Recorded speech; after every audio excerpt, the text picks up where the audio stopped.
We're off to the start of another natural cycle this month, and I'm doing something different again.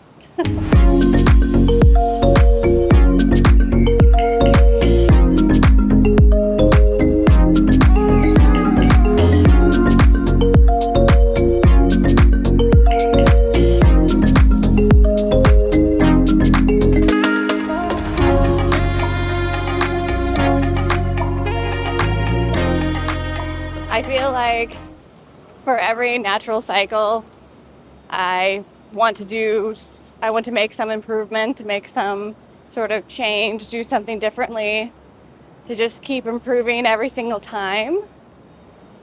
I don't know if other people do the same thing, but it keeps me feeling like I'm making progress each cycle, even after continuing to have them not be successful so far.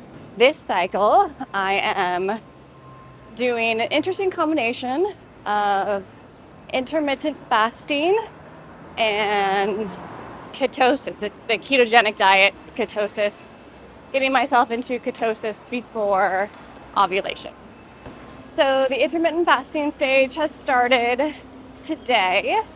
Me and Stephen are doing it together. Always nice to have support. Oh, actually, it started yesterday. So it started yesterday. We're 16 hours off, 8 hours on. So we're eating in a window from 11 a.m. to 7 p.m. No sugar, definitely no processed sugar, and very, very little carbs. And so I'm going to continue this until I ovulate. And then once you get into the ovulation slash luteal phase, in order to support progesterone production well, and hormones generally, you do need to kind of not be quite as strict about it. So I'll add a few healthy carbs back in at that point. So that is the plan for this cycle. For me, this is a kind of pretty aggressive change, although I've kind of slowly worked up to it. I wouldn't have been able to go from my previous IVF cycles directly into something like this, but because, like I said, I've been working incrementally each cycle to do something different and to be a little better, get more movement in, clean up my diet a little bit more, adding red light therapy, acupuncture, just like every cycle, I'll be getting closer and closer. So this new direction doesn't feel quite as extreme as it would have probably like a year ago. And on that note, I wanted to touch on the journey of all the things that I've changed since preparing my body for pregnancy, since I started that, which has now been about a year ago. We've been trying to get pregnant for obviously longer than that, but preparing my body for pregnancy was something that I started after we purchased donor eggs. That's when I started doing a lot of reading and research, trying to understand how can I best support the baby's health because I was so confident that would work. And it didn't work, but I've just continued to keep on improving because in that research, I learned a lot about how you can actually improve your own fertility. As long as you are not in menopause, you still have the opportunity to improve your fertility health. This is what I've learned. This is something I did not know. I started with adding supplements. So in one of my previous videos, I did talk about Rebecca Fett's book, It Starts with the Egg, which is where I started getting a lot of this information. And she talks a lot about supplements that are helpful for fertility and IVF success support. So I started with those. I started with adding supplements to my life. So it started with supplements because that's, something easy to do. oh, let me add something to my diet. I don't have to change anything. I'm just adding something. The next things I tackled were reducing toxins in our house. So we got rid of our Teflon pans and all the plastics in our kitchen, or most all of the plastics in our kitchen. Probably not all of them, but most all of them. Got glass dishware and storage containers. Started tackling all the things in our house that had fragrance. So no candles. We switched to fragrance-free or natural fragrances added, like essential oils for dish soap, hand soap, laundry soap, very important, shampoos and conditioners in the shower, bath soaps. Yeah, so just try to clear out my house for as many of the fragrance items as I could. Then I moved into my personal care products, including the shampoo and conditioner and those kinds of things, but also started looking at my makeup. What am I putting on my face? So my moisturizers, my sunscreens, my makeup itself. This was a slower process because obviously makeup is expensive and I had a lot of nice things that I kind of wanted to use up, but I stopped using, there's so many products you can use for cosmetic purposes that are just full of toxins. So I stopped using all of those and or got rid of them and or replaced them. Other things in that department I also stopped doing. I stopped dyeing my hair. This is like a full year of growth, natural hair growth for me. I stopped doing my nails, no pedicures, just becoming the most all-natural girly I can possibly be.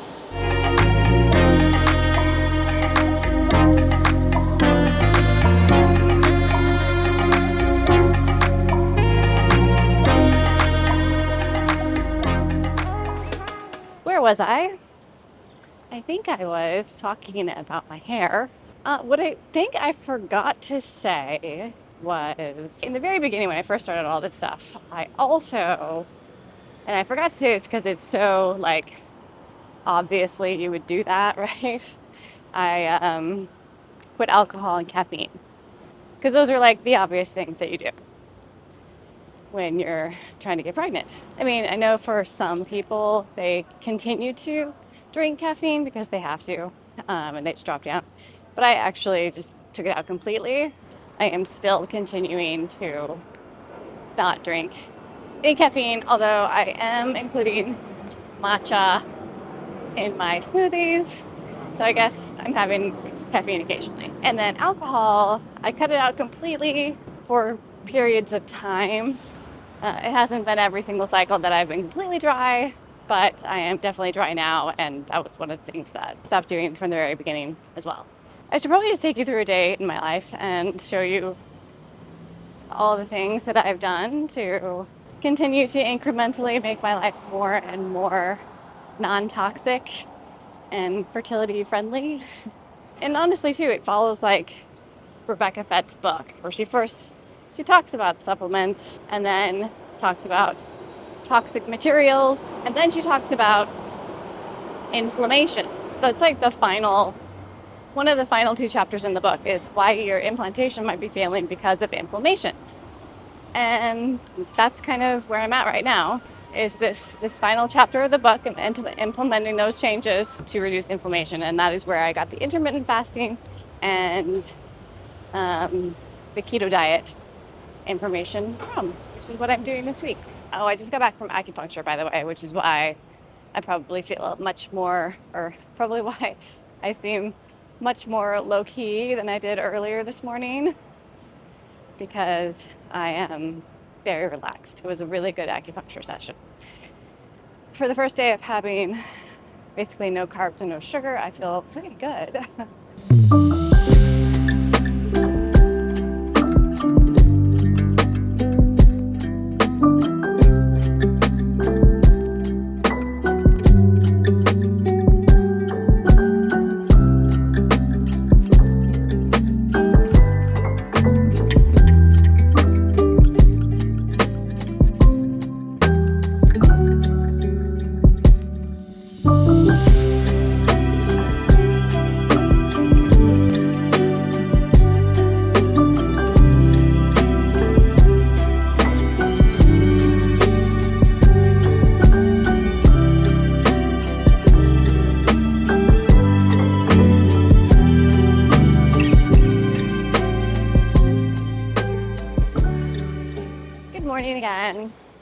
rainy morning, but you can't tell. It's been raining all night and the sidewalk is still already dry.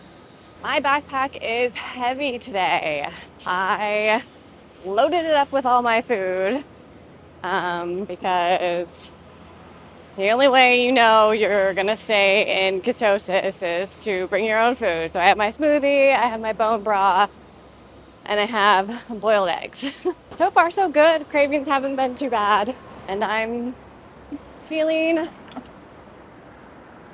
very positive about this direction. So moving on, what I wanted to talk about today was the fact that I'm turning towards this inflammation focus for this cycle. So why would I be doing that, and why would someone like you who's watching this channel also want to consider doing it? First of all, just to give you some context, I'm not a person that really follows fad diets.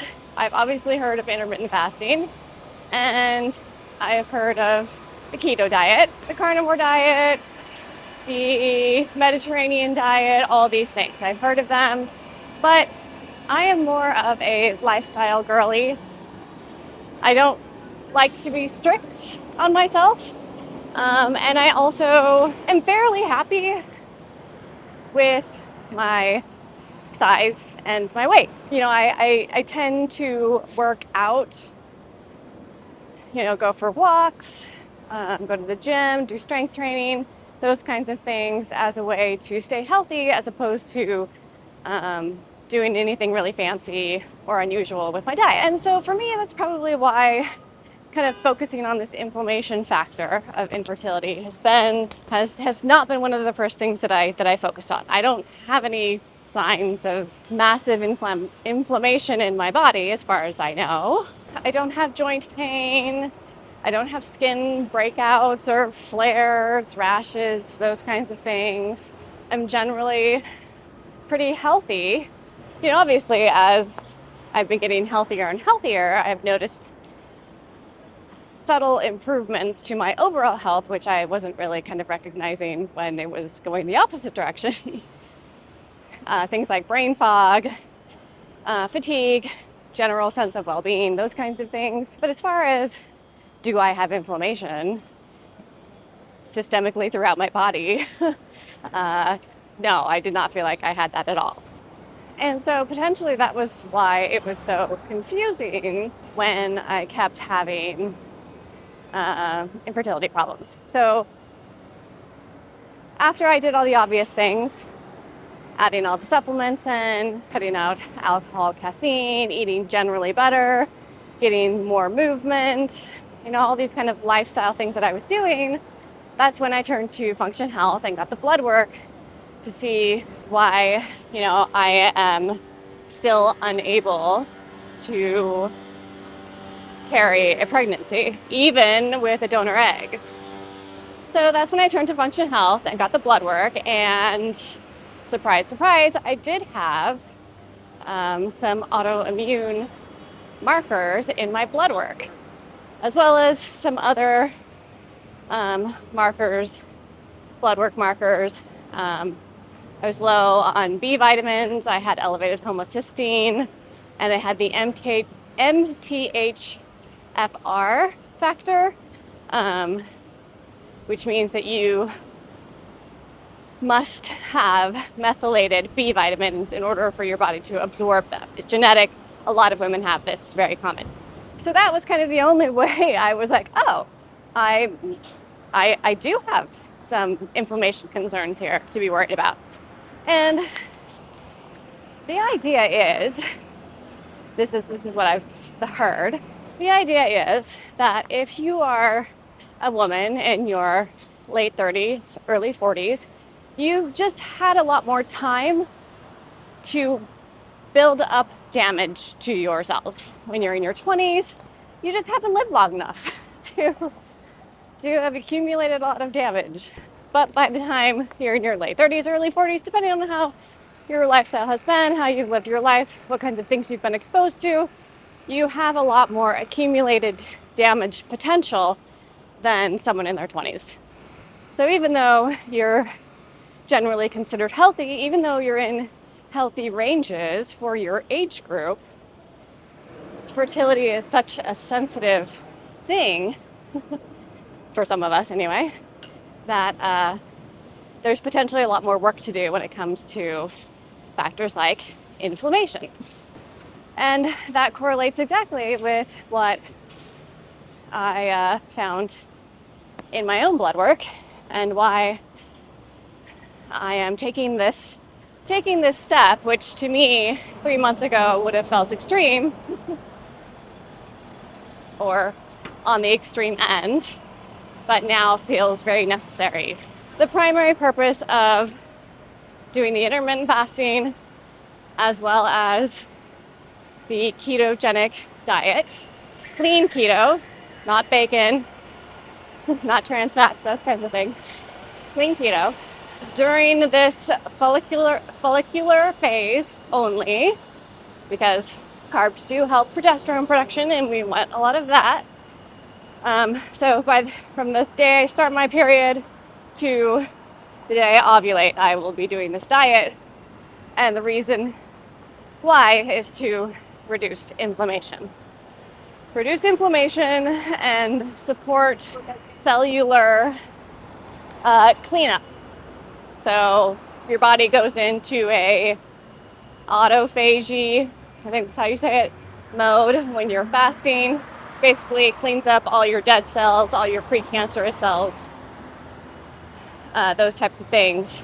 That improves your mitochondria health. And mitochondria, if you don't know this already, are extremely important for egg health and egg quality. A typical, and I might get the ratios wrong on this, so I'll put it up on the screen, but a typical cell has, like, let's say 20,000 mitochondria, and a egg or sperm cell has more like 200,000. So it's a huge increase in number of mitochondria in your reproductive cells. So that's what I wanted to get on here to say, just talk to you about why I'm doing this. I felt like it was important because I don't think I'm the only one who thinks that they are a fairly healthy person, you know, for their age group, still has to consider things like inflammation, silent inflammation that can be building up without your knowledge. And you might still be the healthiest person in your age group, but you might not be as healthy as you could be, and you might not be as healthy as someone who's 20 years younger than you in a state of, you know, mediocre health. That's really important because we're trying to have babies like we're in our 20s right now.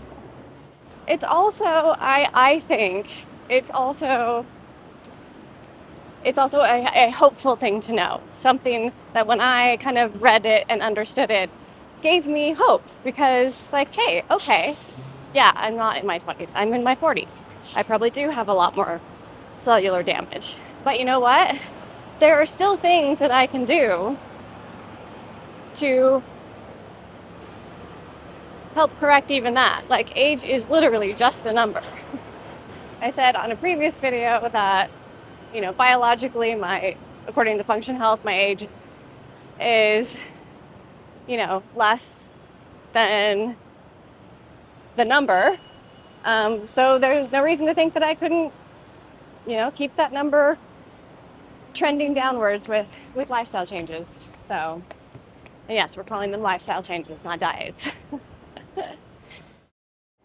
I had the idea, I was talking to you about how my hair is basically, the last time that I dyed it, you can kind of see here, it's been like a year, I think. And I think it's finally grown to the length that I could cut it off and be fine. I could cut it off and be done with it. And I think I'm going to do that. Then I will have all natural hair color, grays and all. It'll be a completely new look for me, a new fresh start, which is exactly what I feel like I could use right now. So I have made an appointment at the hair salon that I like to go to for tomorrow, but you will have to wait until my next video to see the results of that transformation. I thought that would be a nice way to close this vlog for today and keep you looking forward to the next one.